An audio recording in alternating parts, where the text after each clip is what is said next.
মনে ভাবনা জায়গা না পায় এখন সাথে তাকে বলো রাখবে সেই কারণে সেই কারণে বই মেলা সেই কারণে পথ চলা সেই কারণে বই মেলা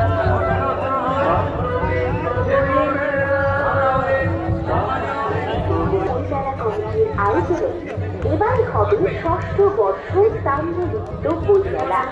স্থান রাখাল মেমোরিয়াল। এবার বাকি নাই বই মেলা কমিটির আয়োজনে ষষ্ঠ বর্ষ তাম্রলিপ্ত বই মেলা সবাই একজন মন্দ দিয়ে